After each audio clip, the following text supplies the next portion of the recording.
Hey, this is Auntie Phil about them facts, facts. Hey, how y'all doing? How you doing? How you doing? Listen, I'm on Mia J. Mia J say life is nothing but constant lessons, pop quizzes, and tests.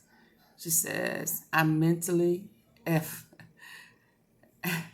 mentally fatigued as if. Hold on. Hold on. A change is coming. Change is coming. Keep the faith. Keep the faith. The true test of faith is passing those tests. As I used to say, once I developed and really took my relationship with God serious, and I will allow certain tests that I failed, that I know I could have passed, I felt like I had to go back to the end of the line and start over. That was my aha moment. Because as a kid, you hated to have to go to the end of the line.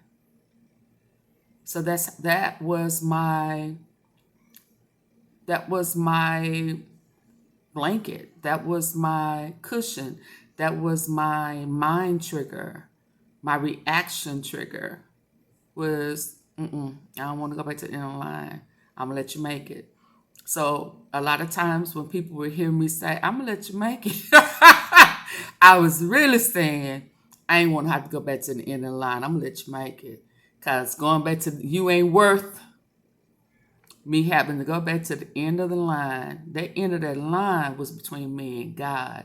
It didn't have nothing to do with me and the person who was triggering me, or I felt or I was allowing to trigger me. And that's how I looked at it. So my word to you, Miss Mia J. Thornton, is don't go back to the end of the line. And if something is about to stress you out, just stop and breathe and say, oh, no, I can't do that. No, not right now. It's not a good time. And that is for you. It's not for them. It's not for whatever the situation or circumstance is. That's for your peace of mind. Protect your peace like you protect your kids. Your peace is way more important than anything on earth, because if your peace is disturbed, everything around you, even your loved ones, could be disturbed. So protect your peace. Hold on. What's that? What do you do when you're done all you can? Seems like it's never enough. Yeah, I know my voice messed up. Yeah, so how do you handle the guilt on your past? Tell me, how do you deal with all of that? Take it in. You just stand when there's nothing left to do. You just stand. Watch the Lord see you through. After you're done all you can,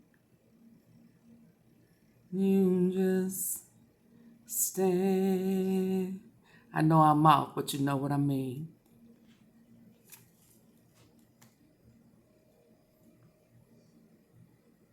Push on through, sister.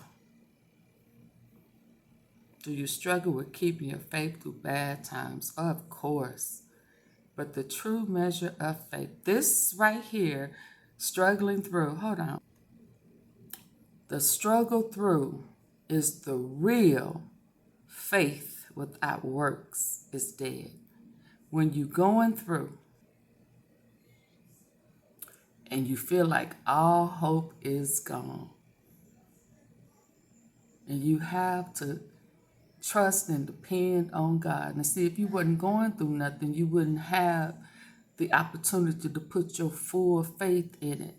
See, faith is not measured on you, what part of it you can control and you can figure out ahead of time and stop, or, I think it. No, that means you don't need God. So that don't mean you have faith.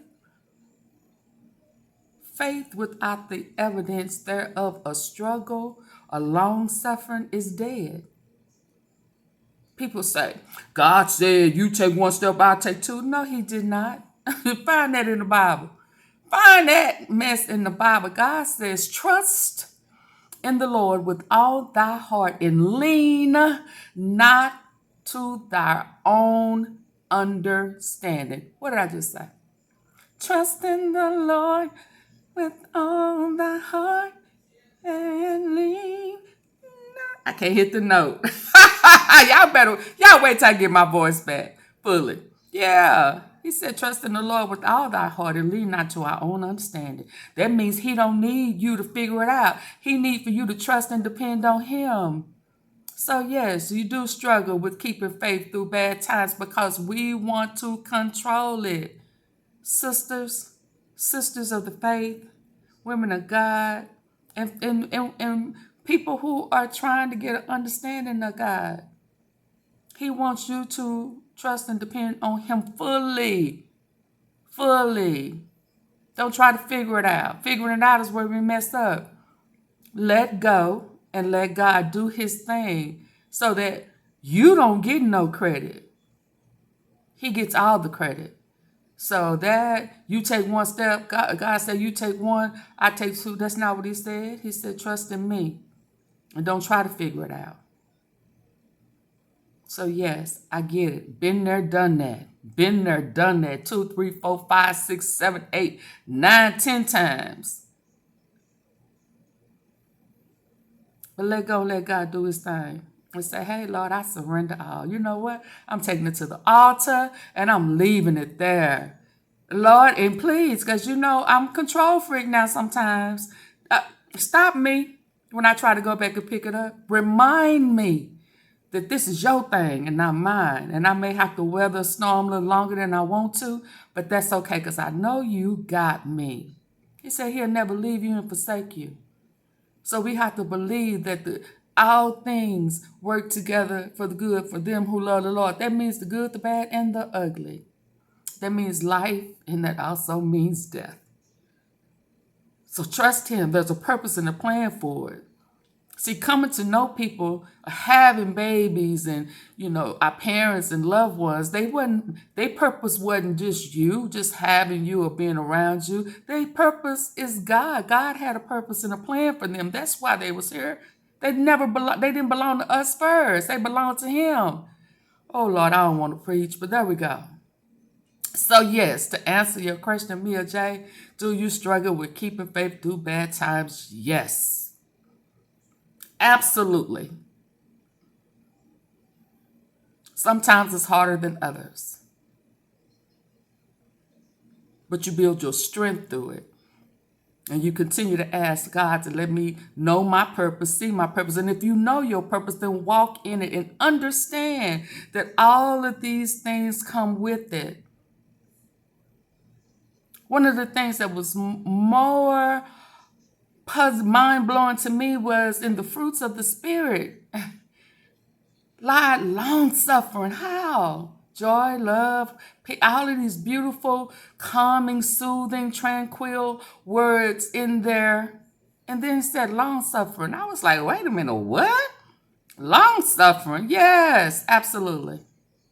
There is beauty in long-suffering. Either you're going to grow or you're going to fall by the wayside. So God wants you to call on him. The long-suffering is for you to come to know him. So that's the struggle with keeping the faith through bad times. That's long-suffering. Okay? I'm praying for you, sister. I'm praying for all the Dolph family and everybody who really loved him. I'm praying for you. Keep the faith.